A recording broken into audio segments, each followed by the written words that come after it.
का टॉपिक है वो है ज्वाइनिंग कंपनी। ज्वाइनिंग कंपनी मतलब सपोज़ हमारा कंपनी का बहुत सारा ब्रांच है, ठीक है, ऑल ओवर इंडिया में, कोलकाता, दिल्ली, मुंबई, अलग अलग जगह पे ब्रांच है।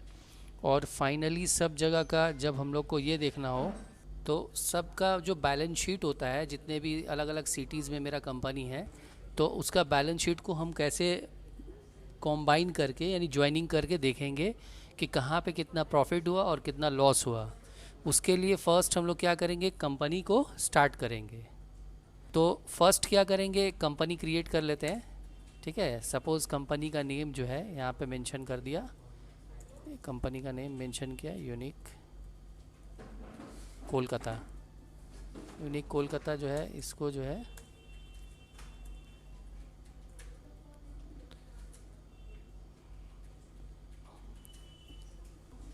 यहाँ पे पहले फ़र्स्ट कुछ लेज़र क्रिएट कर लेते हैं।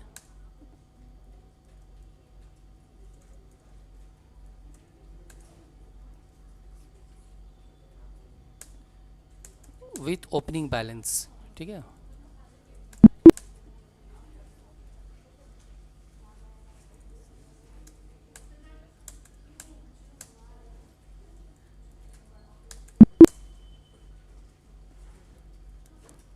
ज़्यादा कुछ लेज़र नहीं बनाना है, बनाने का तो बहुत कुछ बना सकते हैं, लेकिन कुछ बेसिक्स लेज़र जो है वो हम लोग यहाँ पे क्रिएट कर लेते हैं विथ ओपनिंग बैलेंस।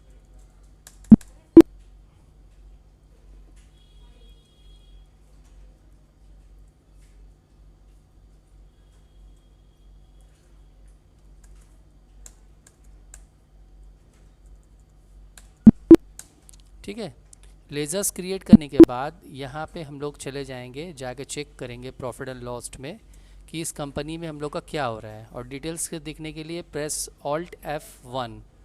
ठीक है, तो यहाँ पे हम लोग को 25,000 का प्रॉफिट दिखा रहा है इस कंपनी में।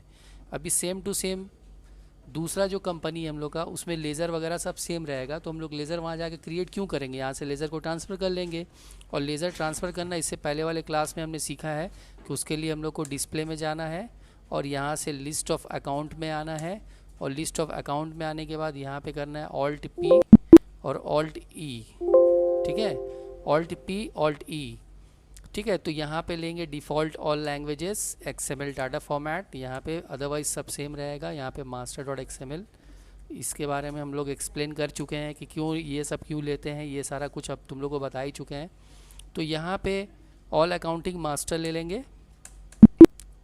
लेने के बाद ये हम लोग का कंपनी क्रिएट हो गया, कंपनी क्रिएट सॉरी ट्रांसफ़र हो गया लेज़र। अब हम लोग यहाँ से बैक करके इसके प्रेस करके बैक करेंगे, बैक करके मेन स्क्रीन में आ गए। और अब यहाँ से हम लोग क्या करेंगे, कंपनी इन्फॉर्मेशन में आएंगे। कंपनी इन्फॉर्मेशन में आकर एक नया कंपनी फिर से क्रिएट कर लेंगे। ठीक है, सपोज़ ये कंपनी हम क्रिएट कर लिया, unique Delhi.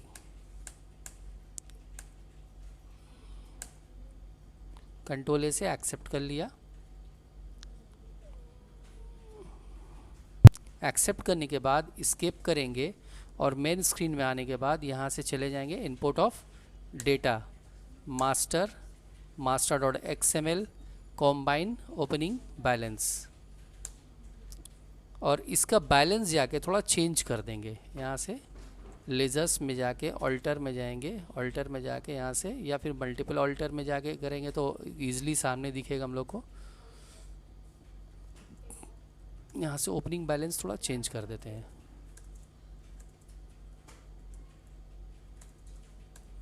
Something change.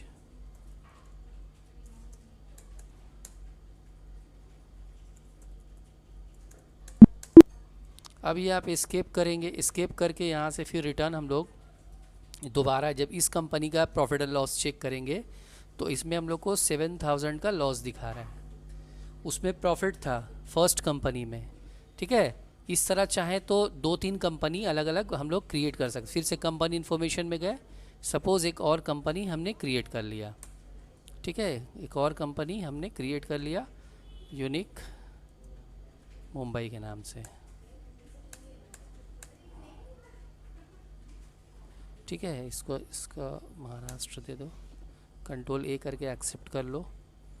Accept करने के बाद फिर यहाँ पे फिर यहाँ पे भी उसी तरह से बैक करके इनपुट ऑफ डेटा में आ जाओ। इनपुट ऑफ डेटा में आके master dot XML combine opening balance, फिर इसका भी कुछ बैलेंस को चेंज कर दो। चाहो तो चेंज कर सकते हो या नहीं भी कर सकते, कोई ज़रूरी नहीं है चेंज करना। सबसे इम्पॉर्टेंट पार्ट इसमें ये है कि इसको ज्वाइनिंग कैसे करेंगे। ठीक है, ज्वाइनिंग करने के लिए हम लोग को क्या करना पड़ेगा, फिर से कंपनी इन्फॉर्मेशन में ही आना पड़ेगा और यहाँ हम लोग को दिखेगा create group company. Create group company में जब जाके एंटर करेंगे और यहाँ पे हम लोग कंपनी का नेम दे दिया यूनिक हेड ऑफिस।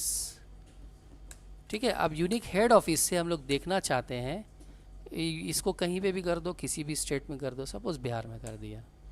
और यहाँ पे जाके जब मेंबर ऑफ कंपनीज आएगा तो यहाँ से 1 by 1 सिलेक्शन कर लो, Kolkata, Delhi and Mumbai.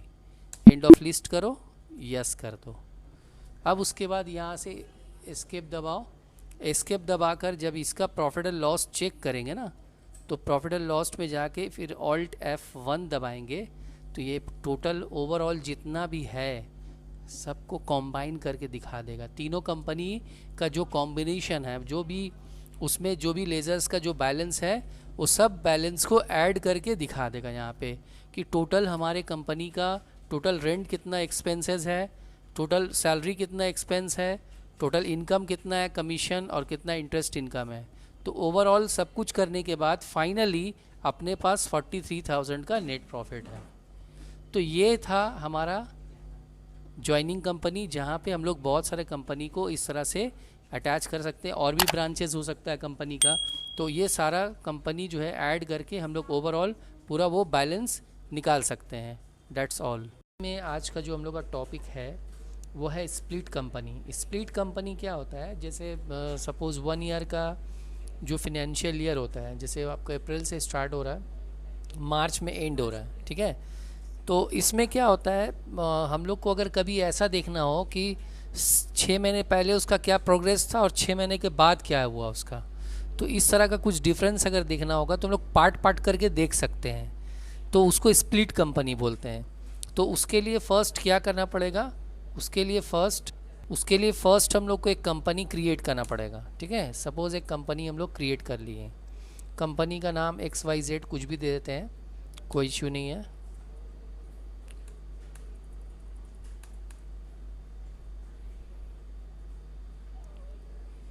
After create company कुछ लेज़र्स हम लोग क्रिएट कर लेते हैं,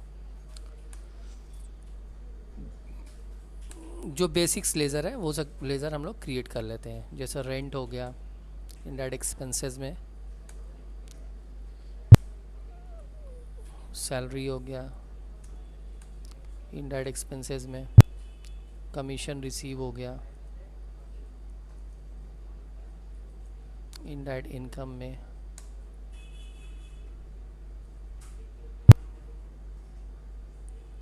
इंटरेस्ट रिसीव हो गया, इनडायरेक्ट इनकम में। तो अब यहाँ से क्या करेंगे, यहाँ से फिर बैक करेंगे। बैक करके असल में लेज़र बनाने के बाद सीधे अकाउंटिंग वाउचर में आ जाना। अकाउंटिंग वाउचर में देखो ये सिंगल एंट्री दिखा रहा है। सिंगल एंट्री से डबल एंट्री करने के लिए हम लोग यहाँ से इसको F12 दबाएंगे या कॉन्फ़िगरेशन में जाएंगे, और कॉन्फ़िगरेशन में जाने के बाद इसको नो कर देंगे और कंट्रोल A से एक्सेप्ट कर लेंगे। अब यहाँ पे हम लोग पेमेंट करें या रिसीव करें, जो भी करें, ठीक है, बट ये सिंगल एंट्री में ही करने से ज़्यादा बेटर होगा, क्योंकि हम लोग को पेमेंट और रिसीव करना है ना, तो हम लोग डायरेक्टली उसी से कर लेते हैं। F12 करके यहाँ से सिंगल एंट्री को यस कर लेते हैं, कंट्रोल A से एक्सेप्ट कर लिया। अभी यहाँ पे जैसे सपोज़ पहले पेमेंट कर रहे हैं, क्या पेमेंट कर रहे हैं, सैलरी पेमेंट कर रहे हैं, कितना 10,000 सैलरी पेड कर दिया। ठीक है, उसके बाद नेक्स्ट एंट्री करने से पहले हम लोग को क्या करना होगा, यहाँ से डेट को चेंज कर लेना पड़ेगा। डेट को चेंज करके यानी 1 मंथ का डिफरेंस होना चाहिए। फिर पेमेंट हम लोग सपोज़ रेंट पेमेंट कर रहे हैं, कंट्रोल A से एक्सेप्ट कर लिया। फिर से उसके बाद डेट को चेंज किया और अब 1/6 कर दिया, मतलब जून कर दिया, और यहाँ से अब रिसीव में आ गए। रिसिप्ट में आके हम लोग यहाँ पे सपोज़ कमीशन रिसीव कर रहे हैं। ठीक है, कितना रिसीव कर रहे हैं, 20,000। फिर उसके बाद फिर से डेट को चेंज किया, डेट को चेंज करके 1/7 कर दिया। फंडा समझ में आ रहा है ना? मतलब एवरी मंथ हम लोग का ये जो भी पेमेंट रिसिप्ट हो रहा है वो हम लोग बाद में फाइनली उसको ब्रेक करेंगे। अब यहाँ पे इंटरेस्ट रिसीव हो रहा है, इंटरेस्ट रिसीव जैसे सपोज 10,000 इंटरेस्ट रिसीव हो रहा है, ठीक है। अब उसके बाद फिर से डेट को चेंज करा, चेंज करने के बाद अब यहाँ पे और अगर कुछ बढ़ाना है तो बढ़ा सकते हैं, ऐसा नहीं है पर्टिकुलर जो फिक्स कर दिया लेज़र वही लेज़र है। सपोज़ ऑल्ट सी करके जो लेज़र नहीं है वो लेज़र हम लोग ऑल्ट सी करके बना सकते हैं। सपोज़ यहाँ पे फीस रिसीव बना दिया, इसको अंडर ग्रुप में डालेंगे। अंडर ग्रुप क्या होगा? डायरेक्ट इनकम, इसका इनकम डायरेक्ट इनकम होगा, ठीक है। उसके बाद यहाँ पे जो भी होगा वो अमाउंट यहाँ पे इनपुट कर देंगे। फिर से यहाँ से डेट को चेंज किया, डेट को चेंज करके अब सितंबर का ले लिया और फिर से वापस पेमेंट में आ गए और अब फिर यहाँ से पेमेंट कर रहे हैं, सैलरी पेमेंट कर रहे हैं, 14,000 सैलरी पेड कर दिया। फिर उसके बाद डेट को चेंज किया, अब यहाँ से अक्टूबर कर दिया, यहाँ पे फिर कैश लिया, उसके बाद रेंट दिया,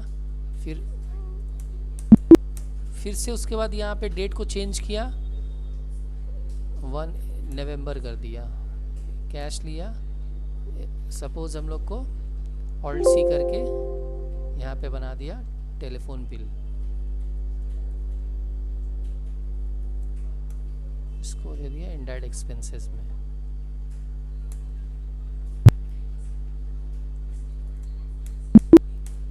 फिर से F2 से डेट को चेंज किया,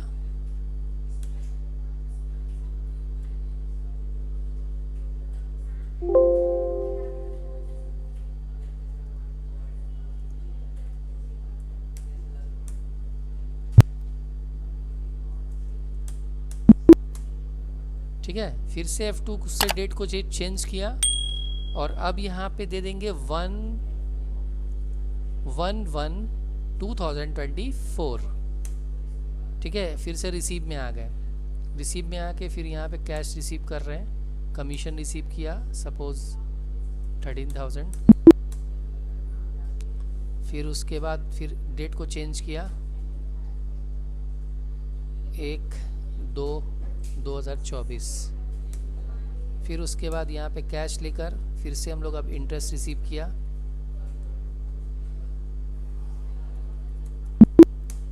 फिर से F2 से डेट को चेंज किया 1/3/2024।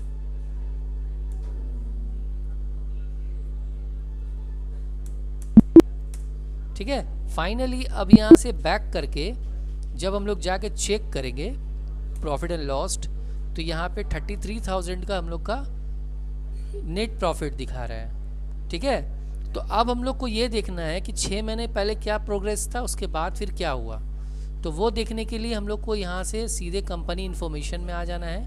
कंपनी इन्फॉर्मेशन में आने के बाद यहाँ पे हम लोग को मिलेगा split company data. Split company data में आने के बाद यहाँ पे सेलेक्ट कंपनी। अब यहाँ से तुमको बोल रहा है कि कौन से मंथ से तुम स्प्लिट करना चाहती हो, सितंबर से, अक्टूबर से, नवंबर से। उस हिसाब से हाफ ईयरली पीरियड जो है सितंबर से ही होता है, इसलिए हम लोग सितंबर से ही ब्रेक करना चाहते हैं। एंटर किया और यहाँ यस कर दिया, फिर से यस किया।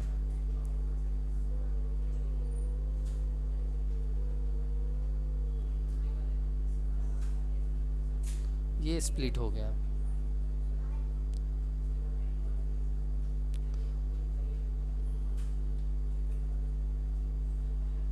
ये देखो 2 पार्ट बन गया यहाँ से ना, फ्रॉम 1 अप्रैल, फ्रॉम 1 सितंबर, ठीक है।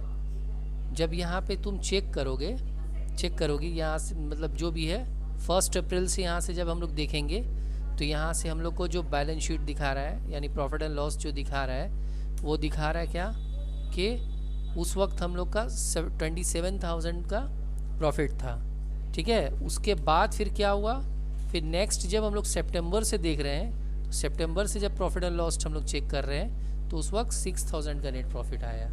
ये दोनों अमाउंट ऐड होके हम लोग को फाइनल अमाउंट दिखा दिया।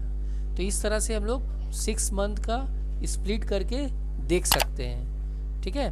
और अगर चाहें तो फिर इसमें भी पार्ट कर सकते हैं, इसमें भी और चाहें तो क्वार्टरली भी कर सकते हैं, लेकिन जनरली हम लोग का 6 मंथ का ही एवरेज देखा जाता है। तो ये था हमारा स्प्लिट कंपनी।